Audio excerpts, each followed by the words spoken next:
എന്നിട്ട് പെട്ടെന്ന് അവിടെ നിന്ന് തിരിഞ്ഞുകൊണ്ട് നെഞ്ചുവേന വന്നിട്ട് ഞാൻ പറയാം ഫ്രണ്ടിൽ വന്നിട്ട് ഇങ്ങനെ ബ്ലഡ് ഇങ്ങനെ ഒഴുക്കും ഒഴുകി പിന്നെ ഛർദ്ദിക്കും അങ്ങോട്ട് ചോര. മമ്മൂക്ക ഇത്രയൊക്കെ തെളിയിച്ച് ഇനിയിപ്പോൾ എന്താ നമുക്ക് കാണിക്കാനുള്ളത്? അങ്ങനെയുള്ള ഒരാൾ ഇപ്പോഴും എന്ത് ചെയ്യാൻ പറ്റും പുതിയതെന്ത് ചെയ്യാൻ പറ്റും എന്ന് ആലോചിക്കുമ്പോൾ നമ്മൾ ഈ ചെയ്യണ പണിയൊന്നും പോരാ. താടിയൊക്കെ പഠിച്ചൊരു പടം ചെയ്തു. അതെ, അഭിനയത്തിന് എന്തായാലും പുതുമ വേണ്ട, താടി പഠിച്ച് അഭിനയിക്കാന്ന് വെച്ചു. കേരള ഫയൽ തന്നെ വെബ് സീരീസിന് വേണ്ടിയാണ് ആദ്യം താടി ചെറുതാക്കി കുറ്റിയാക്കി. അതിൽ ഇത്തിരി ഡ്രഗ് ആയിട്ടുള്ള ഒരു ക്യാരക്ടർ, കഞ്ചാവും ഒക്കെ വലിക്കുന്ന പ്രത്യേക ടൈപ്പാണ്. ജിംഖാന എന്താ പരിപാടി? സ്പോർട്സ് ജോണറിൽ വരുന്നതാണ്. ഫസ്റ്റ് ടൈമാണ് ഇങ്ങനെ ഒരു അമേച്ചർ ബോക്സിംഗ്. നീല പൊങ്കലായേല ഒരു പ്രൊമോ മെറ്റീരിയൽ കൊണ്ട് തന്നെ വലിയ ശ്രദ്ധ നേടിയ സിനിമയാണ് ടർക്കിഷ് തർക്കം. സിനിമയെ പറ്റി സംസാരിക്കാൻ ഹരിശ്രീ അശോകൻ ചേട്ടൻ, ലുക്മാൻ, ശ്രീരേഖ, ജോളി ചെറിയത്ത് എന്നിവർ ചേരുന്നു. നമസ്കാരം. ആൻഡ് ഒരു സ്ഥലം, അവിടെ നടക്കുന്ന സംഭവങ്ങൾ, അതും ഒരു പുതുമയുള്ള കാര്യമാണല്ലോ. മലയാള സിനിമയ്ക്ക് എപ്പോഴും അങ്ങനത്തെ കഥകളും കാര്യങ്ങളൊക്കെ വലിയ രീതിയിൽ വർക്ക് ഔട്ട് ആയിട്ടുണ്ട്. ഒരു സ്ഥലത്ത് ചെയ്യാൻ പറ്റാവുന്നതിന്റെ മാക്സിമം അത് വർക്ക് ആക്കിയിട്ടുള്ളൊരു അതൊരു സ്ഥലത്ത് നടക്കുന്ന കഥ തന്നെയാണ്. ഒരു നാട്ടിൽ നടക്കുന്ന ഒരു സംഭവത്തെ ബന്ധപ്പെട്ടുണ്ടാവുന്നതാണ് ഈ സിനിമ കംപ്ലീറ്റ് ആയിട്ട് പോകുന്നത്. പക്ഷെ ഒരു ത്രില്ലറും എല്ലാം കൂടി, എല്ലാ എലമെന്റ്സും കൂടി മിക്സ് ആയിട്ടുള്ള ഒരു പരിപാടിയാണ്. നമ്മളങ്ങനെ ഇപ്പം നമ്മൾ എല്ലാ സിനിമ പറയുമെങ്കിലും ഇപ്പോൾ നമ്മൾ കണ്ട് ശീലിച്ചിട്ടില്ലാത്ത അല്ലെങ്കിൽ നമുക്ക് ഭയങ്കര പുതുമ തോന്നുന്ന സിനിമ ആണ് നമ്മളെല്ലാം പറയുമെങ്കിലും ഈ സിനിമയുടെ ഏറ്റവും കോറ് നമുക്ക് ഫസ്റ്റ് കേട്ടപ്പോൾ തന്നെ ഏറ്റവും അടിപൊളിയായിട്ട് തോന്നിയത് ഇതിൻ്റെ കണ്ടന്റ് തന്നെയായിരുന്നു. അതിൻ്റെ ആ കണ്ടന്റാണ് ഈ സിനിമയുടെ ഹീറോ, അല്ലെങ്കിൽ കണ്ടന്റാണ് ഈ സിനിമയെ ലീഡ് ചെയ്യുന്നത് എന്നുള്ളതാണ് ഈ സിനിമയ്ക്കുള്ള ഏറ്റവും വലിയ പ്രത്യേകത.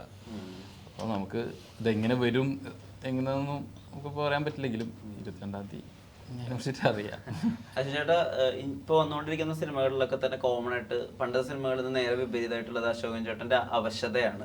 തമാശയിൽ ഒരു കൈൻഡ് ഓഫ് അവശതയുണ്ട്, മിനൻമുരുടെ ഒരു കൈൻഡ് ഓഫ് അവശതയുണ്ട്, ടർക്കിഷ് തർക്കത്തിൽ കാണുമ്പോൾ ഒരു അവശതയുണ്ട്. അത് കഥാപാത്രവുമായി ബന്ധപ്പെട്ടിട്ട് വരുന്നതാണ്. പക്ഷെ മൂന്ന് ലെവലിലാണ് നിൽക്കുന്നത്. പണ്ട് ഒരുപാട് എനർജിയിൽ നിന്ന് ഒരാൾ ഇപ്പോൾ ചെയ്യുന്നതിന് ഈ അവശത എന്നുള്ള എലമെന്റ് വരുന്നത് ഒബ്സർവ് ചെയ്യാറുണ്ടോ? ഇപ്പൊ ഞാൻ അവശതയുള്ള ക്യാരക്ടർ ചെയ്യുന്നുള്ളൂ. അവശ കലാകാരൻ. കാരണം നമുക്ക് തരുന്നതല്ലേ നമുക്ക് ചെയ്യാൻ പറ്റുള്ളൂ. നമ്മളെ വിളിക്കാൻ നേരത്ത് കുറേ സിനിമകൾ ഇപ്പൊ നിങ്ങൾ പറഞ്ഞ പണ്ട് ഒരു എനർജി ഉണ്ടായിരുന്നു, ആ എനർജിക്ക് ഇപ്പോഴും ഉണ്ട്. ആ എനർജിയുള്ള സബ്ജക്റ്റ് വരുന്നില്ല. പഴയുള്ള തമാശയുള്ള ഒരു സിനിമകൾ, അല്ലെങ്കിൽ പഴയ പോലെ തമാശ വേണ്ട, തമാശയുള്ള ഏതെങ്കിലും ഒരു സിനിമ ഒരു കഥ പറയാൻ അല്ലെങ്കിൽ ഒരു പടം അഭിനയിക്കുന്നത് കൊതിയാണ്. നമുക്ക് കിട്ടുന്നില്ല. കുറേ കഥകൾ കേൾക്കുന്നുണ്ട്, പക്ഷെ ഒന്നും നല്ല സംഭവങ്ങളല്ല. പിന്നെ നമ്മളും ചെയ്യാതിരുന്നാൽ നമ്മളെ കാണൂല ആൾക്കാർ. പണ്ട് മമ്മൂക്ക പറഞ്ഞ പോലെ, മമ്മൂക്കയും പറഞ്ഞു, ഡയറക്ടർ ജയരാജ്, പിന്നെ ഷാജി കൈലാസ്, അങ്ങനെ അവരൊക്കെ കുറേ പേര് പറഞ്ഞത് അശോകനൊന്നും പെട്ടെന്ന് ഔട്ടാവില്ല. ഞാൻ എന്നെ തന്നെ പറഞ്ഞത് ശരിയല്ല. കാരണം ഒരു പഞ്ചാബി ദിവസം സിനിമ നിന്റെ കിടപ്പുണ്ട്, അതുകൊണ്ട് എനിക്കൊരു കുഴപ്പമില്ല എന്ന് പറഞ്ഞ പോലെ നമുക്ക് ചെയ്യാൻ കഴിവുണ്ട്, നല്ല സബ്ജക്റ്റുകൾ വരുന്നില്ല. ഇപ്പം ഇതിലിപ്പോൾ കുറേ ഇത്തിരി ഏജ് ആയിട്ടുള്ള ക്യാരക്ടേഴ്സാണ് കൂടുതലും ചെയ്തേക്കുന്നത്. കുറേ പടങ്ങൾ ചെയ്തിട്ടുണ്ട്. ഇപ്പോൾ 7 പടം ഇനി ഇറങ്ങാനുണ്ട്. ഗംഭീര വർക്കുകൾ മറ്റ് പലതും. ഗംഭീരം നമുക്ക് പറയാൻ പറ്റില്ല, അതൊക്കെ പ്രവർത്തകർ ഞാൻ മനസ്സിലാക്കിയത് ഗംഭീരമാണെന്നാണ്. ഇതുവരെ ചെയ്യാത്ത കാര്യങ്ങൾ ചെയ്യാത്തതന്നെ ചെയ്തേക്കുന്നത്. ചെയ്യാൻ പോകുന്നതും ഭയങ്കര ഡിഫറെന്റ് ആയിട്ടുള്ള സബ്ജക്റ്റുകളാണ്. സിനിമ അല്ലാത്തതിലും ചില കാര്യങ്ങളിലൊക്കെ ഗംഭീരമായിട്ടുള്ള ചില കാര്യങ്ങൾ ചെയ്തു എന്ന് അറിയുന്നു. സിനിമ അല്ലാത്ത മറ്റേ ഇതില് വെബ് സീരീസിലല്ലേ ഒരു നല്ല ക്യാരക്ടറാണ് ഇപ്പൊ ചെയ്ത ഇവന്റെ. ചേട്ടനൊക്കെ ഭയങ്കര പ്രതീക്ഷയിലാണ് പറയുന്നത്. അത് ഇതുവരെ ശ്രീഹർഷൻ ചേട്ടനെ കാണാത്തൊരു രീതിയിൽ ഭാവത്തിൽ കാണാൻ പറ്റുന്നു എന്നൊക്കെ നമ്മൾ അറിയുന്നു. താടിയൊക്കെ പഠിച്ചൊരു പടം ചെയ്തു. അതെ, ചേട്ടൻ പറഞ്ഞാണ് ഞാൻ എന്തൊക്കെയാണ് അഭിനയത്തിന് എന്തായാലും പുതുമ വേണ്ട, താടി പഠിച്ച് അഭിനയിക്കാന്ന് വെച്ചു. അച്ഛന്റെ എന്തൊക്കെയാണ് പുതിയ പദ്ധതികൾ എന്ന് പറഞ്ഞപ്പോ അച്ഛൻ താടി പഠിച്ചിട്ട് പോലീസ് ഓഫീസർ ആയിട്ടോ. Police officer. സൗബിന്റെ പടം പാതിരാത്രി, അതില് കുറെ മീശ നീട്ടി വളർത്തി. കേരള ഫയൽ തന്നെ പടത്തിന് വേണ്ടി, വെബ് സീരീസിന് വേണ്ടിയാണ് ആദ്യം താടി ചെറുതാക്കി കുറ്റിയാക്കി. അതിൽ ഇത്തിരി ഡ്രഗ് ആയിട്ടുള്ള ഒരു ക്യാരക്ടർ, കഞ്ചാവും ഒക്കെ വലിക്കുന്ന പ്രത്യേക ടൈപ്പാണ്. അപ്പം അതിനുവേണ്ടി ചെയ്ത പിന്നെ താടി പിടിച്ചിട്ട് രത്തീന പറഞ്ഞ് പോലീസ് സ്റ്റേഷൻ ചെയ്യണമെങ്കിൽ താടി പിടിക്കാൻ ചെയ്യാൻ പറ്റുമെന്ന്. ഞാൻ ചെയ്യാമെന്ന് പറഞ്ഞു. അപ്പം മീശ കുറച്ച് കൂടുതൽ വളർത്തിയിട്ട് ചെയ്തു. പക്ഷെ ഇതിൽ നമ്മുടെ പഴയൊരു അപ്പിയറൻസ് തന്നെയാണ്. പക്ഷെ എനിക്ക് മനസ്സിനുണ്ടെങ്കിൽ കുറേ ക്യാരക്ടേഴ്സ് കിട്ടിയെന്ന് പറഞ്ഞതിൽ ഒന്നാണ് ടർക്കിഷ് തർക്കത്തിൻ്റെ. പിന്നെ നേരത്തെ ലുക്മാൻ പറഞ്ഞ പോലെ ഇതിൻ്റെ എലിമെൻ്റാണ് സൂപ്പർ, കണ്ടന്റ് സൂപ്പർ സാധനമാണ്, ഭയങ്കര ഡെപ്തുള്ളൊരു സംഭവമാണ്. നടന്മാരിപ്പോഴും നിസ്സഹായരാണെന്ന് പറയുമല്ലോ. നമുക്ക് ഉൾപ്പെടെ പറഞ്ഞിട്ടുണ്ട്, വരുന്നതിൽ നിന്ന് ചൂസ് ചെയ്യുക എന്നുള്ളതേ ഉള്ളൂ. അപ്പോൾ വെയിലിന് ശേഷം അല്ലെങ്കിൽ ഡിയർ പാപ്പിക്ക് ശേഷം വരുന്നതിൽ നിന്ന് നല്ലത് ചൂസ് ചെയ്യുക തന്നെയാണ് എപ്പോഴും സ്ട്രാറ്റജി. അങ്ങനെയല്ല, വരുന്നതിനെ നല്ലതാക്കുക എന്നുള്ളതാണ് സ്ട്രാറ്റജി. കാരണം അങ്ങനെ ചെയ്യുന്നതും കൂടിയാണ്. നമ്മൾ ആർട്ടിസ്റ്റുകൾ എപ്പോഴും ബൗണ്ടഡ് ആണെന്ന് പറയുന്നതിനോട് എനിക്കറിയില്ല. പക്ഷേ കിട്ടുന്നതിനെ എങ്ങനെ ബെറ്റർ ആക്കാം എന്നായിരിക്കും എനിക്ക് തോന്നുന്നു ഓരോ ആർട്ടിസ്റ്റുകളും ചിന്തിക്കുക. നമുക്ക് വളരെ പരിമിതമായിട്ടുള്ള ഒരു ഗ്രൗണ്ട് സ്പേസ് ആയിരിക്കും കിട്ടുന്നത്. ആ ഗ്രൗണ്ട് സ്പേസ് നമ്മുടേതാണ് എന്നുള്ളത് വിശ്വസിച്ചിട്ട് അതിന് നമ്മുടേതാക്കി എടുക്കുമ്പോഴാണ് അത് ബെറ്റർ ആക്കാൻ പറ്റുന്നത്. അത് എന്നെക്കാളും കൂടുതൽ പറയാൻ പറ്റുന്നത് ഇവിടെ ഇരിക്കുന്ന എല്ലാവർക്കും. ഞാൻ അങ്ങനെയാണ് ശ്രമിക്കുന്നത്.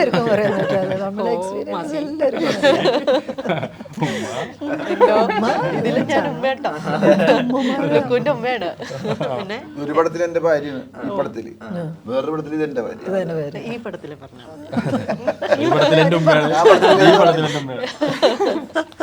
ജോർജി, ഈ ഡയറക്ഷനിലൊക്കെ ഒരു സെൻസ് ഉണ്ടല്ലോ. അതുകൊണ്ട് ഇപ്പൊ ഒരു പടത്തിന്റെ സബ്ജക്ട് പറയുമ്പോഴേക്കും അതിന്റെ ടോട്ടാലിറ്റി എങ്ങനെയായിരിക്കും, ഇത് ഞാൻ ചെയ്താൽ നന്നായിരിക്കും, ഇവിടെ ഇത് ഈ ക്യാരക്ടർ പ്ലേസ്മെന്റ് ഓക്കെ ആയിരിക്കും, അങ്ങനെയുള്ള ജഡ്ജ്മെന്റ് ഒക്കെ ഉണ്ടോ? എനിക്ക് സത്യസന്ധമായിട്ട് പറയുകയാണെങ്കിൽ അങ്ങനെ ജഡ്ജ് ചെയ്തിട്ട് ക്യാരക്ടർ എടുക്കാനുള്ള സ്പേസ് ഞങ്ങളിതുപോലത്തെ സപ്പോർട്ടിങ് ആക്ടേഴ്സിന് ഇല്ല എന്ന് തന്നെ ഞാൻ പറയേണ്ടി വരും. അപ്പോൾ വരുന്നത്, ഇപ്പോൾ നേരത്തെ ശ്രീരേഖ പറഞ്ഞതുപോലെ വരുന്നതിനെ നമ്മൾ അക്സെപ്റ്റ് ചെയ്യുകയും അതിനെ എത്രത്തോളം മെച്ചപ്പെടുത്താം എന്നുള്ളതാണ് നമ്മൾ ചിന്തിക്കുന്നത്. പിന്നെ ഈ കഥ മൊത്തത്തിൽ കേട്ടപ്പോൾ എനിക്ക് തോന്നുന്നത് ഒരു മലയാള സിനിമയിൽ, എനിക്ക് വേറെ ഭാഷാ ചിത്രങ്ങൾ അറിയില്ല, മലയാള സിനിമയിൽ ഇതൊരു പുതിയ കണ്ടന്റ് തന്നെയാണ്. ഇങ്ങനെ ഈ ഒരു കഥ പറഞ്ഞിട്ടില്ല ഇതുവരെ. അപ്പോൾ അതുകൊണ്ട് തന്നെ അതിലൊരു എക്സൈറ്റ്മെൻ്റ് ഉണ്ടായിരുന്നു. ഓ, ഇത് എങ്ങനെയായിരിക്കും എക്സിക്യൂട്ട് ചെയ്യുക എന്നുള്ളതിൻ്റെ ഒരു കൗതുകം മനസ്സിലുണ്ട്. ഞാൻ പിന്നെ ഈ ത്രൂ ഔട്ടുള്ള ഒരു ക്യാരക്ടറല്ല, അതിലൊരു പോർഷനിൽ വരുന്നതാണ്. പക്ഷെ അപ്പോൾ പോലും നമ്മളോട് കഥ മൊത്തത്തിൽ പറയുമല്ലോ. അപ്പോൾ അത് എങ്ങനെയാണ് നവാസ് ചെയ്തിട്ടുള്ളത് എന്ന് അറിയാൻ തന്നെയാണ് ഞാനും ഒരു പ്രേക്ഷകനെ പോലെ കാത്തിരിക്കുന്നത്. കാരണം ത്രൂ ഔട്ട് ജേണിയിൽ ഇല്ലാത്തത് കൊണ്ട് തന്നെ. പക്ഷെ എനിക്ക് തോന്നുന്നു ഒരുപാട് എഫേർട്ട് എടുത്തിട്ടും എല്ലാവരും എഫേർട്ട് എടുത്തിട്ട് തന്നെയാണ് ചെയ്യുന്നത്. പക്ഷെ നവാസിൻ്റെ കാര്യത്തിൽ എനിക്ക് തോന്നിയിട്ടുള്ളത് അവനൊരു എക്സ്ട്രാ ഓർഡിനറിലി എഫേർട്ട് എടുത്തിട്ട് ഈ പടത്തുമ്മ സ്പെൻഡ് ചെയ്തിട്ടുണ്ട്. അതാണെന്ന് വെച്ചാൽ ഇതിലൊരു ഗ്രാമം മൊത്തം ഉണ്ട്. ഇതെന്ന് പറഞ്ഞാൽ അതെ അതെ. അപ്പം നമ്മളൊരു ഗ്രാമം, അതിൽ പല ലെയറിലുള്ള മനുഷ്യന്മാർ, പല വിശ്വാസധാരകൾ, ഇതിൻ്റെയൊക്കെ ഒരു കൾമിനേഷനാണ്. ഭയങ്കരമായിട്ട് നമുക്കത് അതിൻ്റെ ഒരു പൾസ് ഫീൽ ചെയ്യും. നമുക്ക് എങ്ങനെയാണ് മനുഷ്യന്മാർ ഒരു സിറ്റുവേഷനിൽ നമ്മൾ ഇമോഷണലി ഇതായി പോകുന്നത്, അങ്ങനെ പല ലെയറും ഉണ്ട്. അതേസമയം ഒരു ഗ്രാമത്തിൻ്റെ മൊത്തം പൾസ് ഉണ്ട്. അപ്പോൾ അതാണ് എനിക്ക് തോന്നുന്നത് അതൊരു പുതുമയായിരിക്കും. കാരണം ഇപ്പം നമ്മളങ്ങനെ കാണുന്നില്ലല്ലോ, കുറച്ച് കഥാപാത്രങ്ങളും ഒരു ത്രെഡും പിടിച്ചു പോകുന്നത്. ഇത് അങ്ങനെയല്ല, മൊത്തം ഒരു വൈബ്രന്റ് ആയിട്ടുള്ള ഒരു ലോകത്ത് നടക്കുന്ന ഒരു കാര്യമാണ് അത്. ചേച്ചി പറഞ്ഞ പോലെ ഈ കണ്ടന്റ് കേട്ടപ്പോൾ ഇത് എങ്ങനെയായിരിക്കും എക്സിക്യൂട്ട് ചെയ്യാന്നുള്ളത് ഭയങ്കര ക്യൂരിയസ് ആണ് നമ്മളൊക്കെ അതിൽ. ഇതെങ്ങനെയായിരിക്കും നമ്മൾ സ്ക്രീനിൽ കാണുക എന്നുള്ളത്. ഓരോ ദിവസം നമ്മൾ രാവിലെ വരുമ്പോഴേ സീൻ എടുക്കുമ്പോൾ ഭയങ്കര ത്രില്ലാണ്. രാവിലെ വരുമ്പോ തന്നെ ഇന്ന സീനാന്ന് നമുക്ക് തലേദിവസം പറയുമെങ്കിൽ തന്നെ അത് ചെയ്യാൻ ഭയങ്കര മൂഡായിരുന്നു. കാരണം ഒരു വിഷയത്തെ പിടിച്ചിട്ട് ഇങ്ങനെ കൊണ്ടുപോകുമ്പോൾ നമുക്കറിയാം എവിടെയെങ്കിലും ഡ്രോപ്പ് ആവും അങ്ങനെ നമുക്ക് തോന്നിയിട്ടേ ഇല്ല. ഓരോ സീൻ എടുക്കുമ്പോഴും നമുക്ക് ഇങ്ങനെ ഭയങ്കര മൂഡായിരുന്നു. ഇതിനകത്ത് ഇപ്പൊ വെർബൽ വയലൻസ് ആണോ കൂടുതൽ, അതോ ശരിക്കും പ്രാക്ടിക്കലുള്ള വയലൻസ് ആണോ? ഏത് വയലൻസ് ആണ് കൂടുതൽ? അല്ല, വയലൻസ് എന്നുള്ളതിന്റെ അപ്പുറം അങ്ങനെ ഒരു വയലൻസ് പരിപാടി അല്ല. ഒരു കടന്നിട്ടുള്ള വയലൻസ് ഒന്നും ഇല്ല സിനിമ. ഇമോഷണലി ഉള്ള ഒരു ഔട്ട് ബേസ്റ്റുകളാണ് അത്. അല്ലാണ്ട് വയലൻസ് എന്ന് പറയാൻ പറ്റില്ല. നമ്മൾ വൈകാരികമായിട്ട് പ്രതികരിക്കൂലേ, അപ്പൊ എങ്ങനെയായിരിക്കും മനുഷ്യന്മാര് പെരുമാറുക? തർക്കം എന്ന് പറയുമ്പോ തന്നെ തർക്കം പല രീതി ഉണ്ടല്ലോ, അതിന്റെ പല വേർഷൻസ് ഉണ്ടല്ലോ. ഇത് വളരെ സ്വാഭാവികമായിട്ടൊരു നാട്ടിൽ സംഭവിച്ച ഒരു കാര്യം, മനുഷ്യന്മാർക്കൊക്കെ സംഭവിക്കുന്ന ഒരു കാര്യം സംഭവിച്ചപ്പോൾ അതിലുണ്ടായ ഒരു അസ്വാഭാവികതയിൽ ഉണ്ടാവുന്ന ഒരു ഫാന്റസി എലമെന്റും ഉണ്ട്. ഒരു ഫാന്റസി എലമെന്റും സിനിമയ്ക്കുണ്ട്. പക്ഷെ ഫാന്റസിക്ക് അപ്പുറം അതിനകത്ത് സയൻസ് ഉണ്ട്. എന്നാ റിയൽ ഇൻസിഡന്റുമായിട്ട് ബന്ധമുണ്ടോ വെച്ചാൽ അതുണ്ട്. രണ്ട് വിഭാഗമായിട്ട് മാറുന്നുണ്ട് അവിടെ. ഗ്യാങ് ആയിട്ട് മാറിയിട്ട് ഇവര് തമ്മിൽ തർക്കമാണ് ഇതിന്റെ അത് മെയിനായിട്ട് നടക്കുന്നത്. പക്ഷെ ആ തർക്കം ഒരു പിടി പോലും നമ്മളൊരു പോയിന്റ് പോലും താരെ ഡ്രോപ്പ് ആവാതെ ഇങ്ങനെ പിടിച്ചാണ് ചെയ്തേക്കുന്നത്. പണ്ട് ഈ 30 മിനിറ്റിനൊക്കെ ദൈർഘ്യമുള്ള നാടകങ്ങൾക്കൊക്കെ ഉള്ള ഒരു പ്രത്യേകത ഉണ്ടാവും. ചിലപ്പോൾ എല്ലാ ക്യാരക്ടേഴ്സിനും ഡയലോഗ്, എല്ലാ ക്യാരക്ടേഴ്സിനും സ്പേസ്, എല്ലാവരും ഒരു പോയിന്റിലോട്ട് എത്തുന്നു. ലുക്മാൻ, ഇപ്പൊ ഒരു നായക നടൻ എന്നുള്ള രീതിയിൽ തെരഞ്ഞെടുപ്പുകൾ എങ്ങനെയാണ്? ഇപ്പൊ നമ്മൾ ഓരോരുത്തരെ കാണുന്നുണ്ടല്ലോ. നെസ്ലിനൊക്കെ പ്രേമലുവിന് ശേഷം അടുത്തൊരു ആക്ഷൻ സ്പെക്ടക്കിളിലേക്കൊക്കെ പോകാൻ വേണ്ടി ജിൻഗാന ചെയ്യുന്നു. അദ്ദേഹത്തിന്റെ അടുത്ത സിനിമകളൊക്കെ ആ വിധത്തിലാണ് അലൈൻ ആയിട്ടുള്ളത്. എല്ലാവരും അങ്ങനെയാണ് അവരെ നോക്കിക്കാണുന്നതും. ഇപ്പം അർജുൻ ചേട്ടന്റെ ലൈനപ്പുകൾ അത് അദ്ദേഹത്തിന് ഫേവർ ആവുന്ന കോമിക് സ്പേസിലാണ് കുറെയൊക്കെ ചെയ്ത് വെച്ചിട്ടുള്ളത്. ലുക്ക് ഇപ്പൊ എന്താ നോക്കുന്നത്? ഞാൻ എപ്പോഴും അങ്ങനെ നായകൻ പരിപാടിന്റെ അപ്പുറം സിനിമ എങ്ങനെ, ഇപ്പൊ നമ്മളൊരു സബ്ജക്ട് പറഞ്ഞാൽ ആ സിനിമ ടോട്ടൽ എങ്ങനെയുണ്ട് എന്നുള്ളതാണ് നോക്കുക. അതിൽ എൻ്റെ സ്പേസ് എത്രത്തോളം ഉണ്ടെന്നൊക്കെ ഞാൻ പിന്നെ രണ്ടാമതായിരിക്കും നമ്മൾ ആലോചിക്കും. മൊത്തത്തിൽ നമുക്ക് ആ സിനിമ കണ്ടിട്ട് നമുക്ക് എത്ര ത്രില്ല് ഉണ്ടാവുന്നുണ്ടോ എന്നുള്ളത് തന്നെയാണ്. പിന്നെ ഇനി ഇങ്ങനെ പോവാം അങ്ങനെയൊന്നും എനിക്ക് തോന്നുന്നില്ല. ഞാനങ്ങനെ പ്ലാൻ ചെയ്യണ്ടോ എന്നൊന്നും അറിയില്ല. ഇത് നമ്മൾ ഇന്നർ പരിപാടിയിൽ ചിലപ്പോൾ പ്ലാനിങ് നടക്കുന്നുണ്ടാവും. നമ്മളറിയാതെ തന്നെ നമ്മളെന്തായാലും നമ്മളൊരു കരിയർ പരിപാടി ഇങ്ങനെ പ്ലാൻ ചെയ്യുമല്ലോ. അങ്ങനെ ഫോഴ്സ്ഫുള്ളി ഞാൻ ഇനി ഇങ്ങനത്തെ ലൈൻ പിടിക്കാം അങ്ങനെയൊന്നും ഉണ്ടാവുന്നില്ല. എപ്പോഴും ഞാൻ നേരത്തെ പറഞ്ഞ പോലെ എൻ്റെ ചുറ്റുള്ളവർ ഉണ്ടാക്കുന്ന സിനിമകൾ എന്ന് പറയുന്നത് എൻ്റെ ചുറ്റുള്ളവർ തന്നെയാണ് എൻ്റെ സ്ട്രോങ് ഇതെന്ന് പറയുന്നത്. അവർ ഒക്കെ ഒപ്പമുള്ളത് കൊണ്ട് തന്നെയാണ് എനിക്കിങ്ങനെ കുറേ നല്ല സിനിമകൾ ഉണ്ടാവുന്നത്. ഇതൊന്നും നമുക്ക് നേരത്തെ ഫിക്സ് ചെയ്യാൻ പറ്റില്ലല്ലോ ഇത്.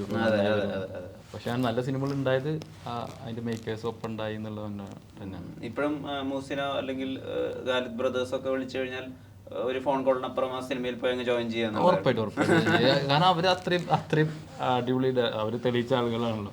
ഇപ്പൊ ജിംഖാനയിൽ ഞാൻ നെസ്ലിൻ്റെ കൂടെ ഞാനുണ്ട്, ഞങ്ങള് ഗണപതി ഉണ്ട്, അത് ഒക്കെ റഹ്മാന്റെ പടത്തിൽ ചെയ്യുന്നുണ്ട്. ഇപ്പൊ അടുത്ത പടം മുഹാഷിന്റെ പടമാണ് ഇപ്പൊ കഴിഞ്ഞത്. നമ്മുടെ ഇതൊക്കെ കഠിന കടോരം ചെയ്തത്. ഈ ജിംഖാന എന്താ പരിപാടി? നല്ല പരിപാടിയാണ്. അല്ല അതാണ് വലിയ പരിപാടിയാണ്. പക്ഷെ അത് പതിയെ നെക്സ്റ്റ് ഇയർ ഒക്കെ ഉള്ളു റിലീസ്. പ്രോപ്പർ ഒരു സ്പോർട്സ് ജോണറിൽ വരുന്ന ഒരു സിനിമയും കൂടി ആയിരിക്കും. സ്പോർട്സ് ജോണറിൽ വരുന്നതാണ്. ഒന്ന് ഫസ്റ്റ് ടൈം ആണ് ഇങ്ങനെ ഒരു ബോക്സിംഗ് നമുക്ക് വേണ്ട അമേച്ചർ ബോക്സിംഗ് ഒരു സിനിമ ഉണ്ട്. അശ്വൻ ചേട്ടാ, ഞാൻ പണ്ടത്തെ അഭിമുഖങ്ങളിൽ നിന്നൊക്കെ മനസ്സിലാക്കിയ ഒരു കാര്യമുണ്ട്. അതായത് അശ്വൻ ചേട്ടൻ ഒരുപാട് ഇങ്ങനെ വാഗ്വാദങ്ങൾക്കും തർക്കങ്ങൾക്കൊക്കെ മധ്യസ്ഥത വഹിക്കുകയും അത് രമ്യതയിലെത്തിക്കുകയും ഒക്കെ ചെയ്തിട്ടുള്ള ആളാണ് എന്നുള്ളത്. അപ്പോൾ ഈ പണ്ട് തൊട്ട് ഈ പ്രായത്തിൽ കവിഞ്ഞൊരു പക്വത ഉണ്ടായിരുന്നു. ഇപ്പം ആദ്യമായി കിട്ടിയ ജോലി ചെയ്തുകൊണ്ടിരിക്കുമ്പോൾ, അതായത് അതൊരു ലൈൻമാന്റെ ജോലിയായിരുന്നു. അപ്പം ടെലികോമിൽ അപ്പോൾ ചെയ്തുകൊണ്ടിരിക്കുമ്പോൾ കൂടുതൽ ആളുകളെല്ലാം പഠിക്കാൻ പോവുകയാണ്. അപ്പം സ്വാഭാവികമായിട്ട് ഇങ്ങനെ ഒരു യുവാവിന് അങ്ങനെ ഒരു ചിന്തയുണ്ടാവും, ബാക്കിയുള്ളവർ പഠിക്കാൻ പോവല്ലേ, പക്ഷെ ഞാൻ ഈ പണി എടുക്കുകയാണല്ലോ. പക്ഷെ അശ്വൻ ചേട്ടൻ ചിന്തിച്ചത് വേറെ രീതിയിലാണ്. എനിക്ക് പണി കിട്ടിയല്ലോ, അവരിപ്പോഴും പഠിച്ചുകൊണ്ടിരിക്കുകയാണ്. അത് പിന്നെയാണ് ചിന്തിച്ചത് അല്ലേ? ഞാൻ SLC പാസ്സായ ഉടനെ തുടർന്ന് പഠിക്കണമെന്ന് വലിയ ആഗ്രഹം ഉണ്ടായിരുന്നു. പഠിക്കുക എന്നുള്ള ആഗ്രഹം ആദ്യം ഉണ്ടാകാൻ കാരണം എന്താ വെച്ചാൽ, ഒന്നുമല്ല, മോണോ ആക്ട് അല്ലെങ്കിൽ മിമിക്രിയൊക്കെ ഉണ്ടായിട്ടില്ല. അന്ന് മോണോ ആക്ടിന് യൂണിവേഴ്സിറ്റി വിന്നറാണ്. അതാണ് പഠിക്കാൻ പോകണമെന്നുള്ള ആഗ്രഹം. കോളേജിൽ പോയാലല്ലേ അതിന് പങ്കെടുക്കാൻ പറ്റുള്ളൂ. അപ്പം യൂണിവേഴ്സിറ്റി വിന്നറായാലാണ് അത് നല്ലൊരു കലാകാരനാകുള്ളൂ എന്ന് അന്നൊരു തോന്നലുണ്ടായിരുന്നു. അല്ല, തോന്നലുണ്ട്, വെറുതെ പറയണ. യൂണിവേഴ്സിറ്റി വിന്നർ കുറേ പേരെ ഞാൻ കണ്ടാണ് പിന്നീട്. അപ്പം ഞാനിത് പോവാൻ പറ്റാതെ, വീട്ടിലെ ബുദ്ധിമുട്ട് കാരണം പോകാൻ പറ്റാതെ നമ്മൾ എറണാകുളത്ത് തന്നെ കുഴിയെടുത്ത് കേബിൾ ഇടുന്ന തുടങ്ങി 77 തന്നെ. അപ്പം എൻ്റെ കൂടെ പഠിച്ച പിള്ളേരൊക്കെ കോളേജിൽ ഇങ്ങനെ പോകുന്ന സമയത്ത് ഞാൻ ഈ ട്രെഞ്ചിൻ്റെ അടുത്ത് ഇറങ്ങിയിരിക്കും, കോരുന്ന പോലെയൊക്കെ അവർ ഉപയോഗിക്കുമ്പോഴൊക്കെ എഴുന്നേക്കുന്നത്. പിന്നെ സ്കൂൾ വിടുന്ന സമയത്ത് അല്ലെങ്കിൽ കോളേജ് വിടുന്ന സമയത്ത് ഞാൻ വീണ്ടും ഇതിനകത്ത് ഇറങ്ങും. അപ്പം അങ്ങനെ കുറേ കല. അങ്ങനെ ജോസഫ് തന്നെ എൻ്റെ ഒരു കൂട്ടുകാരൻ എന്നെ കണ്ടുപിടിച്ചു. എടാ, ഇതിന് അശോകൻ എന്താ ഇങ്ങനെ ഓടി വന്നിട്ടില്ല. അപ്പം തോർത്ത് കെട്ടിയിട്ടുണ്ടായിരുന്നു, അതും കണ്ടുപിടിച്ച് തന്നിട്ട് എന്താ എനിക്ക് ജോലി? എടാ, ഇത് കണ്ടാ അവരും ജോലിയാടാ, നമുക്ക് ഞങ്ങൾക്ക് ഇനി എന്നാ ജോലിയാ എന്ന് പറഞ്ഞപ്പോൾ എനിക്ക് ബോധം വന്നത്. കാരണം ഞാനൊരു ജോലി ചെയ്യല്ലേ, ഞാൻ തോർത്ത് അന്ന് ഊരി ഞാൻ. എന്നിട്ട് ഞാനത് അപ്പം അന്ന് ജോലി ആയതുകൊണ്ട് മാത്രമാണ് നമുക്ക് നിവർന്ന് നിൽക്കാനായിട്ടൊരു കാര്യം ഉണ്ടായിരുന്നത്. ഞാൻ ടെലികോമിൽ ജോലി ചെയ്യുന്ന ആളാണ്, ഞാൻ ടെലികോം ഡിപ്പാർട്ട്മെൻറ്റിലുള്ള ഒരാളാണ്. പിന്നീട് അന്നും ഈ മോണാക്ട് മത്സരത്തിന് മിമിക്രി വന്ന് മിമിക്രിക്ക് പോയി. ഇപ്പം ഇത് ഇവിടെ പറയേണ്ട കാര്യമല്ല, എന്നാലും ഞാൻ പറയാൻ ചോദിച്ചുകൊണ്ട് പറഞ്ഞാണ്. അത്തച്ചമയം തന്നെ ഒരു പരിപാടി ഉണ്ടായിരുന്നു. അപ്പോൾ ആ പരിപാടിക്ക് ഞാൻ ഭയങ്കര പേടിയാണ്. MG സോമൻ സാറ്, പിന്നെ ജയൻ, ഇവരൊക്കെയാണ് പ്രൈസ് കൊടുക്കുന്നത്. ഭയങ്കര വലിയ പരിപാടിയായിട്ട് തന്നെയാണ് അത് നടക്കുന്നത്. നമ്മൾ പേടി എനിക്ക് അവിടെ പങ്കെടുക്കാനായിട്ട്. അപ്പോൾ ചന്ദ്രൻ തന്നെ എൻ്റെ ഒരു കൂട്ടുകാരൻ തൃപ്പൂണിത്തുറയുള്ള, അവൻ പറഞ്ഞു ഞാൻ പേര് കൊടുത്തിട്ടുണ്ട് ഈ പ്രശ്നം. അയ്യോ, ഞാനില്ല, പറ്റില്ല എന്ന് പറഞ്ഞ്. അങ്ങനെ ഞാൻ പങ്കെടുത്തു. അവിടെയും ചെറിയ കൊനിഷ്ടം ഉണ്ടായി. കാരണം അവിടെ സ്ഥിരം മേടിച്ചുകൊണ്ടിരുന്ന ഒരുത്തൻ വന്നിട്ട് എന്നോട് ചോദിച്ചു എന്താ ചെയ്യാനെന്ന് ചോദിച്ചു. ഞാൻ നവരസങ്ങളാണ് കാണിക്കുന്നത്. അവൻ അതിനു മുമ്പ് ഒരു നവരസങ്ങൾ കാണിച്ചു. ഞാൻ പിന്നെ അവിടെ അപ്പം തന്നെ ഐറ്റം മാറ്റി. ഞാൻ വേറെ ഒരു ബ്ലഡ് വോമിറ്റ് ചെയ്ത് മരിക്കുമ്പോൾ ഉണ്ടാകുന്ന കുറേ സാധനമൊക്കെ ചെയ്ത് വായിന്ന് ബ്ലഡ് വരുത്തി ഭയങ്കര കൈയടി ഫസ്റ്റ് എനിക്കായിരുന്നു. അതൊരു ഭയങ്കര ഒരു ഗിമിക്സാണ് സാധനം. വായിലേക്ക് ഒന്നും ഇടുന്നതല്ല, പക്ഷെ ബാക്കിലേക്ക് ഇങ്ങനെ തിരിഞ്ഞൊരു ഫോട്ടോ ഉണ്ട് പുറയിൽ, ഇതെൻ്റെ ഭാര്യയാണ് മരിച്ചു പോയിട്ട് അവളോട് ഞാൻ കരഞ്ഞ് പറയും എന്നൊക്കെ പറഞ്ഞ് വിവരണം കൊടുത്തതിന് ശേഷമാണല്ലോ ഇത് ചെയ്യണത്, സീൻ അഭിനയിക്കണത്. അപ്പം മോൻ വന്ന് ഞാനും മോനും കൂടി തർക്കം ഉണ്ടായി. മോനും ഓടക്കി പോവും. ഉടക്കി പോയിക്കുമ്പോൾ ഞാൻ വിറ്റേഴ്സ് ചെയ്ത് കണ്ടില്ല, വിളിക്കുന്നൊക്കെ പറഞ്ഞ് ഞാൻ കരഞ്ഞു ഇവിടെ ചെല്ലും. ചെന്നിട്ട് പെട്ടെന്ന് അവിടെ നിന്ന് തിരിഞ്ഞുകൊണ്ട് നെഞ്ചുവേന വന്നിട്ട് ഞാൻ വേറെ ഫ്രണ്ടിൽ വന്നിട്ട് ഇങ്ങനെ ഇങ്ങനെ ബ്ലഡ് ഇങ്ങനെ ഒഴുക്കും. അപ്പോൾ ഒരു വൈറ്റ് ഷർട്ട് ഇടും അതിന് വേണ്ടിയിട്ട്. ഒഴി പിന്നെ പിന്നെ ഛർദ്ദിക്കും അങ്ങോട്ട് ചോര. ഭയങ്കര കയ്യടിയായിരുന്നു. അങ്ങനെ എനിക്ക് ആ കൊല്ലം ഫസ്റ്റ്. പിറ്റേ കൊല്ലം മോണാക്ട് മിമിക്രി ഉണ്ട്, ആ കൊല്ലം എനിക്ക് രണ്ടിനും ഫസ്റ്റ്. അത് കഴിഞ്ഞ് 3ാമത്തെ കൊല്ലം 2നും എനിക്ക് ഫസ്റ്റ്. അങ്ങനെ ബെസ്റ്റ് ഓഫ് 3 കിട്ടിയത് പിന്നെ 25 രൂപ ക്യാഷ് അവാർഡ് തന്നു എനിക്ക് 3ാമത്തെ കൊല്ലം. 4ാമത്തെ കൊല്ലം ഞാൻ ജഡ്ജായി. സിനിമയിൽ വന്നതിന് ശേഷം അത്തച്ചമ്മ ഞാൻ ഉദ്ഘാടനം ചെയ്തു. അങ്ങനെ ഒരു പിന്നെയാണ് സിനിമയിലേക്ക് വന്നത്. അല്ല ഞാൻ ചോദിക്കുന്നത്, പണ്ട് ഇങ്ങനെ ഈ തർക്കങ്ങൾക്കൊക്കെ മധ്യസ്ഥത പറഞ്ഞിരുന്നില്ലേ? അല്ല, എനിക്കെന്താ ഒരാള് അനാവശ്യമായിട്ട് ഒരാളെ വഴക്ക് പറയുന്നതോ നമ്മൾ കേൾക്കും, എന്താ കാര്യം ഇടപെടും, ഒരു ആവശ്യമില്ലാതെ ഇടപെടും, എന്താ പ്രശ്നം എന്താന്ന് ചോദിക്കും, അതെന്താ വിട്ടേക്ക് പോട്ടെ എന്നൊക്കെ പറഞ്ഞിട്ട് അത് സോൾവ് ചെയ്യും. പക്ഷെ ചില സമയത്തൊക്കെ നമുക്ക് മിണ്ടാൻ പറ്റാത്ത അവസ്ഥയാണെങ്കിൽ ഞാൻ മിണ്ടാൻ പോകും. കാരണം പറഞ്ഞിട്ട് കാര്യമില്ലെന്ന് അറിയാം. 10 മണിക്ക് ഞാൻ വരാൻ പറഞ്ഞു, 10:05 പിന്നെ ടെൻഷനായിരുന്നു വണ്ടിയിലിരുന്നു. 10:05 ബ്ലോക്ക് ഒരാളും ഇല്ല ഇവിടെ. 2 ക്യാമറമാൻ എന്തിനാ ഞാൻ ഈ 10 മണിക്ക് എത്തിയത്? ശ്രീരേഖ, ഈ കഥാപാത്രങ്ങൾക്ക് വേണ്ടിയിട്ടുള്ള തയ്യാറെടുപ്പുകളൊക്കെ ഉണ്ടല്ലോ. ഇപ്പോൾ ഞാൻ പല നടന്മാരോടും അല്ലെങ്കിൽ നടിമാരോടൊക്കെ സംസാരിക്കുമ്പോൾ അവർ ഈ കഥാപാത്രത്തിന് തിരക്കഥയിലോ അല്ലെങ്കിൽ സംവിധായകനോ പറയാത്ത ബാക്ക് സ്റ്റോറി ആലോചിക്കുന്നവരുണ്ട്, കഥാപാത്രത്തിന് കത്തെഴുതുന്നവരുണ്ട്, ഓരോ കഥാപാത്രത്തിന് വേണ്ടി ഓരോ പെർഫ്യൂം ഉപയോഗിക്കുന്ന ടൊവിനോയെ പോലെയുള്ള ആളുകളുണ്ട്. ശ്രീരേഖയ്ക്ക് അങ്ങനെ ഒരു തയ്യാറെടുപ്പൊക്കെ ഉണ്ടോ? അത്യാവശ്യം ഇങ്ങനെയുള്ള വലിയ വലിയ തയ്യാറെടുപ്പുകളൊന്നുമില്ല, ചെറിയ രീതിയിലുള്ള തയ്യാറെടുപ്പുകളാണ്. പിന്നെ നമുക്കൊരു മുൻധാരണ ഇല്ലാണ്ട് ഒരിക്കലും ഒരു കഥാപാത്രം ചെയ്യാൻ പറ്റില്ല, ആർക്കും അങ്ങനെ ചെയ്യാൻ പറ്റില്ല എന്ന് വിചാരിക്കണം. അപ്പോൾ നമുക്കൊരു ധാരണ ഉണ്ടാവും, നമ്മളോട് പറഞ്ഞു തരും. പിന്നെ വിശദമായിട്ട് തന്നെ നമ്മുടെ അടുത്ത് വിളിച്ചപ്പോൾ നവാസ് നേരത്തെ പറഞ്ഞ പോലെ ഫുൾ കഥ നമ്മളോട് പറയുകയാണ്. അപ്പം നമ്മൾ തന്നെ കേൾക്കുമ്പോൾ നമ്മൾ ആ കഥ വിഷ്വലൈസ് ചെയ്യുകയാണ് മനസ്സിൽ. നമ്മൾ അങ്ങനെ ഒരു നാടിൻ്റെയോ അല്ലെങ്കിൽ അങ്ങനെ ഒരു ടർക്കിഷ് തർക്കം എന്ന് പറയുന്ന ആ സബ്ജക്റ്റിൻ്റെയോ ഭാഗമായി കഴിഞ്ഞു. പിന്നെ നമ്മൾ തന്നെ കുറേ കാര്യങ്ങൾ ക്രിയേറ്റ് ചെയ്യും. ഈ കഥാപാത്രത്തിന് നേരത്തെ പറഞ്ഞ പോലെ ഒരു ബാക്ക്ഡ്രോപ്പ് ഉണ്ടാവും, അതിൽ നമ്മൾ ജീവിച്ചു വന്ന സാഹചര്യങ്ങൾ ഉണ്ടാവും. അവിടുന്ന് ചിലപ്പോൾ ചിലപ്പോൾ പഠിക്കുന്ന നല്ല എഡ്യൂക്കേഷൻ ഉള്ള ഒരു ക്യാരക്ടറായിരിക്കാം, അല്ലെങ്കിൽ എഡ്യൂക്കേഷൻ ഇല്ലാത്തൊരു ക്യാരക്ടറായിരിക്കാം. ഇതൊക്കെ ചിന്തിച്ച് നമ്മൾ ഒരു ചെറിയൊരു അംശം നമ്മുടെ മനസ്സിലൊരു ക്യാരക്ടറിനെ കുറിച്ച് ഉണ്ടാകും. ബാക്കി നമ്മൾ ലൊക്കേഷന് വന്നു കഴിയുമ്പോൾ ബാക്കിയുള്ള കഥാപാത്രങ്ങൾ അനുസരിച്ച് നമ്മളുമായിട്ട് ഇടപഴകുന്നത്, നമ്മളുമായിട്ടുള്ള സ്നേഹബന്ധം, ആ ഒരു ഡെപ്ത്, നമ്മളുമായിട്ട് എങ്ങനെയാണ്, അടുപ്പത്തിലാണോ ദേഷ്യത്തിലാണോ, ഇതൊക്കെ വരുമ്പോൾ അങ്ങോട്ട് ഒരു സംഭവം അങ്ങോട്ട് വന്ന് പോവും. ഇതിൻ്റെ അകത്ത് വേറൊരു പ്രത്യേകത എന്ന് പറഞ്ഞാൽ കുറേ ജൂനിയർ ആർട്ടിസ്റ്റ് പറയാൻ പാടില്ല, കുറേ പേരുണ്ട്. എല്ലാവരും ഗംഭീരമായിട്ട് അഭിനയിച്ചിട്ടുണ്ട്. ഒരു ക്രൗഡ് തന്നെ, എല്ലാവർക്കും ഡയലോഗ് ഉണ്ട്. അവര് അതുകൊണ്ട് വെറുതെ തൂണടിച്ചിരിക്കുന്ന ആൾക്കാരില്ല. എല്ലാവരും ഞാൻ ചിലരൊക്കെ പോയി ഷെയ്ക്ക് ഹാൻഡ് ചെയ്തിട്ടുണ്ട്, നന്നായിട്ടുണ്ടെന്ന് പറഞ്ഞിട്ടുണ്ട്. ശ്രീരേഖയും ഈ സ്റ്റേജിലൊക്കെ ഒരുപാട് കാര്യങ്ങളൊക്കെ ചെയ്യുന്നത് ഞാൻ ശ്രദ്ധിച്ചിട്ടുണ്ട്, ഈ ഓഡിയോ ലോഞ്ചിനൊക്കെ. മിമിക്രിയാണ്.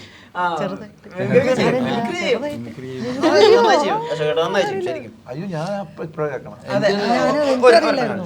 ആ രഹസ്യം ഞാൻ ലൊക്കേഷനിൽ പോലും പൊട്ടിച്ചിട്ടുണ്ട്.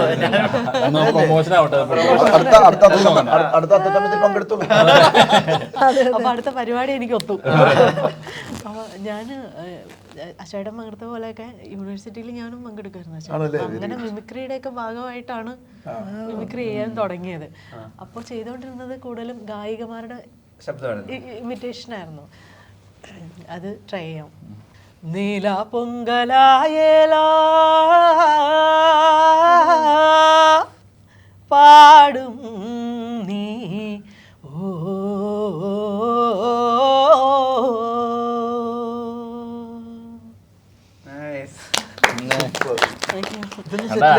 ഇങ്ങനത്തെ ആൾക്കാരൊക്കെ ഉണ്ട്. ഭയങ്കര തണുപ്പായിരുന്നോ സെറ്റില്? ഇത്ര തണുപ്പായിരുന്നോ? മിസ്റ്റേക്ക് ഇങ്ങനെ അടുത്തൊരു മാറിപ്പോന്നൊക്കെ പറയാം. മഴയും പിന്നെ നമ്മള് കഥാപാത്രമായിട്ട് നിൽക്കാണല്ലോ. അപ്പൊ നമുക്ക് പാട്ടൊന്നും ആ സമയത്തൊന്നും വരില്ല. പറഞ്ഞത് നിന്ന് വരച്ചിട്ട് കറക്റ്റ് ആയിരിക്കും. അത് കറക്റ്റാ. പുസ്തകത്തിന്റെ റിലീസിനൊക്കെ ശേഷം മറ്റൊരു പെർസ്പെക്റ്റീവിലൊക്കെ ആൾക്കാർ കാണുന്നുണ്ട്. ഭയങ്കര സീരിയസ് ആയിട്ട് കാണുന്നുണ്ടോ? അല്ലെങ്കിൽ ആവശ്യമില്ലാത്തൊരു സഹതാപം അങ്ങനെ ഉണ്ടോ? സഹതാപമൊന്നുമല്ല, എനിക്ക് കാണുന്നപ്പോ അത് ഉപദ്രവമാണ് ചെയ്തെന്നുള്ളൊരു സംശയമുണ്ട് എനിക്ക്. ഇത്ര ബുദ്ധിയുള്ളവർ വേണ്ടെന്ന് ഞാൻ ബുദ്ധി ഉണ്ടായിട്ടല്ല, അവരങ്ങനെ പറയുന്നു. പുസ്തകമൊക്കെ എഴുതിയോണ്ട് അങ്ങനെ ഒരു ഉപദ്രവം എനിക്ക് അറിഞ്ഞൂടാ. ഞാനങ്ങനെ അതിനെടുക്കുന്നില്ല, കാരണം ഞാൻ എഴുത്തുകാരിയല്ല, ഞാൻ എൻ്റെ ജീവിതമാണ് എഴുതിയത്. അപ്പം അതിന് എൻ്റെ അനുഭവം പറഞ്ഞാൽ മതിയല്ലോ, അതിന് പ്രത്യേക ക്രാഫ്റ്റോ സ്കില്ലോ വേണമെന്നില്ല. ഭാഷ എഴുതാനുള്ള ഭാഷ അറിഞ്ഞാൽ മതി. അപ്പം അതുകൊണ്ട് സിനിമക്കാരത് എങ്ങനെ കാണണമെന്നുള്ളത് എനിക്കറിയില്ല. ട്രെയിനിലും അല്ലെങ്കിൽ മെട്രോയിലൊക്കെ ട്രാവൽ ചെയ്യുമ്പോഴൊക്കെ ആളുകൾ വന്നിട്ട് അതൊക്കെ ഉണ്ട്, അത് അല്ലെങ്കിൽ ഉണ്ടായിരുന്നു.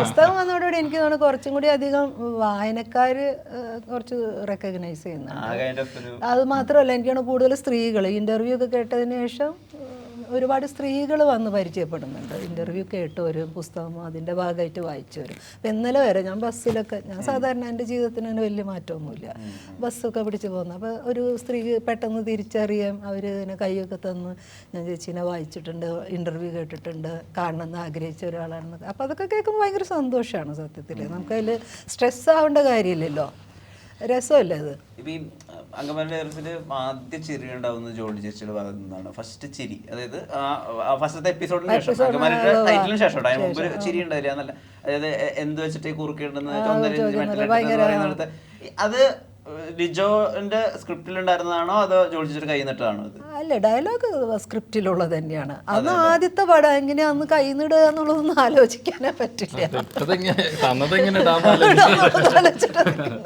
അത്രേ ഉള്ളൂ, അത് സ്ക്രിപ്റ്റഡ് ആണ് അതൊക്കെ. പിന്നെ നമ്മുടെ എനിക്ക് കുറച്ചുകൂടി ഈസി എന്ന് വെച്ചാൽ തൃശ്ശൂർക്കാരി ആയതുകൊണ്ട് ആ സ്ലാങ് പെട്ടെന്ന് വഴങ്ങും. അത് പറയാനൊരു ബുദ്ധിമുട്ടായിട്ട് തോന്നിയില്ല. നമ്മളെ അമ്മമാരൊക്കെ അങ്ങനെയൊക്കെ തന്നെയല്ലേ പറയാ. അപ്പം അതുകൊണ്ട് അങ്ങനെ ഒരു വലിയ സ്ട്രെയിൻ വന്നില്ല എന്നുള്ളതേ ഉള്ളൂ. അപ്പം അത് നേരെ മറിച്ച് തുടക്കം തന്നെ ആദ്യത്തെ പടം തന്നെ തിരുവനന്തപുരം ഭാഷയാണ് പിടിക്കേണ്ടതെന്നുണ്ടെങ്കിലൊക്കെ ഭയങ്കരമായിട്ട് സ്ട്രഗിൾ ചെയ്യേണ്ടി വന്നേനെ. ഇംപ്രൂവൈസേഷനൊക്കെ ഇപ്പോഴൊക്കെ ശ്രമിക്കാറുണ്ട്, ഈ ഡയലോഗ് ഇങ്ങനെ മുറിച്ച് പറയാം അല്ലെങ്കിൽ ഈ ഡയലോഗ്. ഇംപ്രൂവൈസേഷൻ എന്ന് പറഞ്ഞാൽ ഇപ്പോൾ നമുക്ക് എനിക്ക് സ്ട്രെയിൻ തോന്നുന്നത് നമ്മളുടേതല്ലാത്തൊരു ലാംഗ്വേജ്, അതായത് എക്സ്ട്രീമിൽ ഇപ്പോൾ കണ്ണൂർ ഭാഷ പറയേണ്ടി വരുന്നു. അപ്പോൾ അത് നമ്മൾ ശരിക്കും പഠിച്ചാൽ അവിടെയുള്ള നാട്ടുകാരായിട്ടുള്ള ആരോടെങ്കിലും ഞാൻ ചോദിക്കും, നിങ്ങളിത് എങ്ങനെയാണ് പറയുക എന്ന്. അങ്ങനെ ഭാഷ അത് മനസ്സിലാക്കിയിട്ടൊക്കെ അത് പറയേണ്ടി വരും. അപ്പോൾ ഇംപ്രൂവൈസ് ചെയ്യും, അതല്ലാതെ പറ്റില്ല. അല്ല, എല്ലാത്തിനും പ്രാക്ടീസ് വേണം. നമുക്ക് അങ്ങനെ അഭിനയിക്കാന്ന് പറയുന്നത് ഈസി അല്ല സത്യത്തില്, ഒട്ടും ഈസി അല്ല. നല്ലപോലെ നമ്മൾ അതിന് മാത്രമല്ല, നമ്മളെ ഇപ്പൊ ജോളി എന്ന് പറഞ്ഞ ഒരു വ്യക്തി രൂപപ്പെടുന്ന ഒരു പരിസരമുണ്ട്, നമ്മളതിൽ സ്റ്റക്കായി നിൽക്കായിരിക്കും. പക്ഷെ നമുക്ക് തരുന്ന കഥാപാത്രത്തിന്റെ ഈ പറഞ്ഞതുപോലെ തന്നെ അവരെ പശ്ചാത്തലം കൂടെ നോക്കണം. അപ്പം അതിലേക്ക് ശരീരഭാഷയും കൂടെ മാറണം. ഇപ്പൊ അശോകേട്ടനെ പോലെയുള്ള ഒരാളുടെയൊക്കെ ഒരു ക്വാളിറ്റി എന്ന് പറഞ്ഞാൽ അതാണ്. അവര് കഥാപാത്രം വെറും ലാംഗ്വേജിലല്ലല്ലോ, അല്ല അവരെ ബോഡി ലാംഗ്വേജും എല്ലാ മാനറിസങ്ങളും. ഞാൻ തന്നെ ഞങ്ങള് അഭിനയിച്ചത് വേറൊരു പടം വരാനുണ്ട്, അതെന്ന് പറഞ്ഞാൽ അതിൽ ഭയങ്കര റിജിഡ് ആയിട്ടുള്ള ഒരു ക്യാരക്ടറാണ്. ഭയങ്കര ഇതാണ്, ദേഷ്യക്കാരനാണ് ഭയങ്കര. പക്ഷെ നേരെ മറിച്ച് ഇതിൽ കാണുമ്പോൾ അങ്ങനെയല്ല. അപ്പൊ അതിനകത്ത് ആ ബോഡി ലാംഗ്വേജ് തന്നെ നമുക്ക് ഭയങ്കര സങ്കടം വരും. ആള് ഒന്നും ഡെലിവറി ചെയ്യണ്ട, ആ അപ്പിയറൻസ് ഇറ്റ് സെൽഫ് തന്നെ നമുക്കൊരു ഇമോഷൻ ക്രിയേറ്റ് ചെയ്യുന്നതാണ്. കോമ്പിനേഷൻ കരിയർ ബെസ്റ്റ് ആയിട്ടുള്ള സിനിമയാണ് ആകാശം എന്ന് പറയുന്നത്. അത് ഇപ്പോഴും ആളുകൾ ശ്രദ്ധിച്ചിട്ടില്ല, ടി വി വരുന്നിട്ടാണ് ആളുകൾ കണ്ടിട്ടുള്ളത്. അതൊരു ഗംഭീര സിനിമ. നമ്മള് അത് ഇറങ്ങുന്ന സമയത്തല്ല അത് ഇറങ്ങിയത്. അതെ അതെ അതെ, പപ്പൻ പ്രിയപ്പെട്ട പപ്പൻ തന്നെ പടം കണ്ടിട്ടുണ്ടോ? അത് അപ്പം ഇറങ്ങണ്ട. ഫാന്റസി ഒന്നും അറിയില്ല ആൾക്കാർക്ക്, എന്താ നേരത്തെ കൊണ്ട് ഇറക്കിയപ്പോൾ ആൾക്കാർക്ക് മനസ്സിലായി. ഇപ്പൊ ഇറങ്ങിയ കുഴപ്പമില്ലായിരുന്നു. ആൽബത്തിന്റെ കഥകളൊക്കെ ഇറങ്ങിയിട്ടുണ്ട്, അത് അന്ന് സമയം മാറി ഇറങ്ങുന്ന പോലെ. ആകാശം ഞാൻ കോമഡി ചെയ്തിരിക്കുന്ന സമയത്ത് ഒരു സീരിയസ് ക്യാരക്ടർ ചെയ്യണത്. അങ്ങനെ ഇവൻ എന്താ സീരിയസ് ക്യാരക്ടർ ചെയ്യാൻ നല്ല സബ്ജക്റ്റ് ആയിരുന്നത്. ഇപ്പൊ നേരത്തെ പ്രാക്ടീസിന്റെ കാര്യം പറഞ്ഞപ്പോഴാണ് ഇത് അശോകൻ ചേട്ടനല്ല, അശോകൻ ചേട്ടൻ ചുറ്റുള്ള ആളുകളാണ് ഉത്തരം പറയേണ്ടത്. എന്നാൽ പോലും ഇപ്പൊ അനിയത്തി പ്രാവിനൊക്കെ വേണ്ടിയിട്ട് ഒരു ബൈക്ക് ഓടിക്കാൻ അറിയാതിരുന്ന, പക്ഷേ അത്രയും പ്രാക്ടീസ് ഇല്ലാത്ത അശോകൻ ചേട്ടൻ 8 ദിവസം കൂട്ടുകാരനെ വെച്ച് ബൈക്ക് ഓടിച്ചിട്ടാണ് ശാലിനി ചേച്ചിനെ വെച്ചിട്ട് ഫസ്റ്റ് ഷോട്ടിൽ ബൈക്ക് ഓടിക്കുന്നത്. അത്രയും പ്രാക്ടീസ് ഇല്ല. ഇപ്പോഴും ആ ഫയർ ഉണ്ടോ? ഇപ്പൊ അറിയാത്ത ഒരു കാര്യമാണ് ചെയ്യുന്നത്. അല്ല, ഇപ്പോഴും എനിക്ക് ബൈക്ക് ഓടിക്കാൻ അറിയില്ല, കാർ ഓടിക്കാൻ അറിയില്ല, നീന്താൻ അറിയില്ല. എല്ലാം ഞാൻ ചെയ്യാൻ വേണ്ടി അണ്ടർ വാട്ടർ ഷൂട്ട് ചെയ്യാൻ പോകുന്നുണ്ട്. ഒരു വള്ളം കുത്തുന്ന ആളാണ്, സെൻട്രൽ ക്യാരക്ടറാണ്. അതിനകത്ത് അണ്ടർ വാട്ടർ കുറെ ഷോട്ട് ഉണ്ട്. 7 പേരെ ഞാൻ കൊല്ലുന്നുണ്ടെങ്കിൽ അതിൽ വല്ല ഒരാളെ വെള്ളത്തിന്റെ ഡീട്ട കൊല്ലണം. ഞാൻ നീന്തൽ പഠിക്കണം, ഞാൻ പഠിക്കും. അത്ര നമ്മൾ എന്തിനും ചെയ്യാറാണ്. എനിക്കിപ്പോ കൊതി വേറൊന്നല്ല, എന്തുവരെ നമുക്ക് ചെയ്യാം. ഒരു തമാശ പടം ആരെങ്കിലും സങ്കടം തോന്നുന്നു. രാത്രി കിടക്കാൻ നേരത്തെ രാവിലെ എണീക്കുമ്പോൾ പ്രാർത്ഥിക്കേണ്ടത് തമാശ പടം.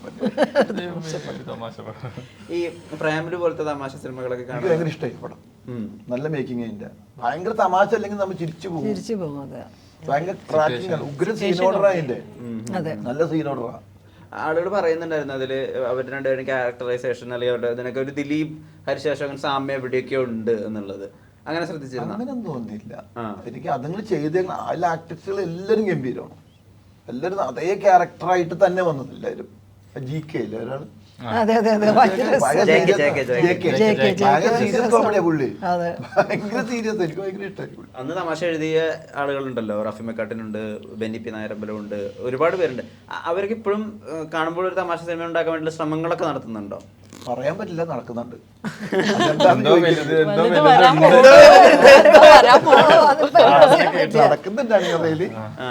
ഒന്നും പറയാൻ പറ്റില്ല. സിനിമയുടെ ടൈറ്റില് റിവീൽ ചെയ്യുന്നത് മലയാളത്തിന്റെ മെഗാസ്റ്റാർ മമ്മൂക്കയാണ്. അപ്പം അദ്ദേഹവുമായിട്ടും ഒരു ട്രാവൽ ഉണ്ടല്ലോ ലുക്മാന്. ഇപ്പൊ അദ്ദേഹത്തിന്റെ ചോയ്സസിനെ പറ്റിയിട്ടൊക്കെ ആളുകൾ സംസാരിക്കുന്നു. ജോൺ ബ്രിട്ടാസിന്റെ അദ്ദേഹത്തിന്റെ ഏറ്റവും റീസെന്റ് ആയ ഇന്റർവ്യൂല് അദ്ദേഹത്തിന്റെ പുതിയൊരു ക്യാരക്ടറിനെ പറ്റി പറയുന്നത് 5-6 സ്ത്രീകളെ കൊല്ലുന്ന റേപ്പിസ്റ്റ് ആയിട്ടുള്ള സൈനഡ് കൊടുത്ത് കൊല്ലുന്ന ക്യാരക്ടറായിട്ടാണ്, പ്രതിനായകനായിട്ടാണ് ശ്രീ മമ്മൂട്ടി വരുന്നത്. നായകൻ വിനായകനുമാണ്. അപ്പം നമ്മുടെ ഒരു തലതൊട്ടപ്പനെ പോലെ ഒരു മനുഷ്യൻ ഇങ്ങനത്തെ ക്യാരക്ടേഴ്സ് എടുത്ത് ജഗിൾ ചെയ്യണത് യങ് ആയിട്ടുള്ള ആക്ടേഴ്സ് എന്നുള്ള നിങ്ങൾക്ക് ഒരു ഭയങ്കര ഇൻസ്പിറേഷൻ ആയിരിക്കുമല്ലോ. ഇൻസ്പിറേഷനാണ്. ഇത് എന്താ കാണിക്കുന്നത്? പക്ഷെ നമ്മളും അതേ ഫീൽഡിൽ അതേ ജോലി തന്നെയല്ലേ ചെയ്തുകൊണ്ടിരിക്കുന്നത്. അപ്പോൾ പക്ഷേ ഇൻസ്പിറേഷനാണ്. പിന്നെ ഒപ്പം തന്നെ നമുക്കും കുറേ ചലഞ്ചിങ് പരിപാടിയൊക്കെ ഉണ്ട്. മമ്മൂക്ക ഇത്രയൊക്കെ തെളിയിച്ച് ഇനിയിപ്പോൾ എന്താ നമുക്ക് കാണിക്കാനുള്ളത്? അങ്ങനെയുള്ള ഒരാൾ ഇപ്പോഴും എന്ത് ചെയ്യാൻ പറ്റും പുതിയതെന്ത് ചെയ്യാൻ പറ്റും എന്ന് ആലോചിക്കുമ്പോൾ നമ്മൾ ഈ ചെയ്യുന്ന പണിയൊന്നും പോരാ, നമ്മൾ ഇനിയും പണിയെടുക്കാണ്ട് എന്നുള്ളത് തന്നെയാണ് എനിക്ക് പേഴ്സണലി തോന്നാറ്. നമ്മളെന്താ നോക്കി നിൽക്കുന്നത്, വേറെ പരിപാടികൾ പിടിച്ച് പണിയെടുക്കണം എന്നുള്ള. അപ്പോൾ മമ്മൂക്കാൻ എപ്പോഴും ചെറുപ്പം ഞാൻ സിനിമ വരുന്നതിൻ്റെ മുന്നേ പറഞ്ഞിട്ടുണ്ട്, നമ്മൾ ഫ്ലെക്സ് വെക്കാനും മമ്മൂട്ടി ഫാൻസും അങ്ങനെയൊക്കെ ആയിട്ട് പോയിരുന്നു. അപ്പോൾ പിന്നെ മമ്മൂക്കാടെ കൂടെ അഭിനയിക്കാൻ പറ്റുന്നു. പിന്നെ ഉണ്ട എന്ന സിനിമയാണ് ശരിക്കും മമ്മൂക്കാനായിട്ട് ഏറ്റവും എടുക്കാൻ പറ്റിയത്. ഒരു 45 ദിവസത്തോളം ഞങ്ങൾ മാറി ഒരു സ്ഥലത്ത്, വേറെ പുറത്തുനിന്ന് ആരും വരില്ല. അപ്പോൾ നമുക്ക് ഭയങ്കര ഫ്രീ ആയിരുന്നു. പുറത്തുനിന്ന് ഭക്ഷണം കഴിക്കും, ഞങ്ങൾ ഒരുമിച്ച് ഭക്ഷണം കഴിക്കും, കുറേ സംസാരിക്കും സിനിമയെ കുറിച്ചും ആക്ടിങ്ങിനെ കുറിച്ചും ആക്ടേഴ്സിനെ കുറിച്ചും. അത് ഭയങ്കര ഗുണം ചെയ്തു. ഞാൻ ഇപ്പോൾ ഈ അടുത്തും നമുക്ക് ലൊക്കേഷനിൽ പോയി കാണും, കാരവണി കയറി സംസാരിക്കും. അതൊരു സ്വപ്നം പോലെയാണ് ആക്ച്വലി. എന്നിട്ട് ഞാനിടയ്ക്ക് ആലോചിക്കുന്നത് ഞാനിപ്പോൾ എവിടെ മമ്മൂക്കയുടെ വണ്ടിയുടെ പുറകെ ഓടിയിട്ടുണ്ട് കാണാൻ, കോണ്ടത്തിന്റെ പുറകെ കുറെ ഓടിയിട്ടുണ്ട് മമ്മൂക്കനെ കാണാൻ വേണ്ടി. മമ്മൂക്കയുടെ വണ്ടി പോകണമെന്ന് പറഞ്ഞാൽ ഒരു ഇത് ഡിഷൊക്കെ വെച്ചിട്ടുണ്ടായിരുന്നു എൻ്റെ പുറകിൽ, കോണ്ടത്തിന്റെ പുറകിൽ. ആ വണ്ടി മമ്മൂക്കൊക്കെ മാത്രമല്ലോ കോണ്ടസാ. നേരെ ഓടി പുറകിൽ പോയിട്ട് ഇങ്ങനെ കണ്ടിട്ട് അങ്ങോട്ട് ഒക്കെ കിട്ടിയാൽ ഭയങ്കര ഭാഗ്യമായിരിക്കും, എനിക്ക് കാണാൻ പറ്റും. അതൊരു അത്ഭുതമാണ്. അല്ല പിന്നീട് ഞാൻ പറഞ്ഞു വന്നത് പിന്നീട് മമ്മൂക്കയുടെ കൂടെ അഭിനയിച്ചു എന്ന് പറയുമ്പോൾ കിട്ടുന്നത് അത്ഭുതമല്ലേ? നമ്മള് എങ്ങനെ സാധിച്ചു അശോകൻ ചേട്ടൻ തന്നെയായിരുന്നു സഹയാത്രികൻ മമ്മൂക്കയുടെ എല്ലാ സിനിമകളിലും. അശോകൻ ചേട്ടനായിരുന്നു സഹയാത്രികൻ, മമ്മൂക്കയുടെ പടത്തെ അശോകൻ ചേട്ടൻ ഉണ്ടാവും.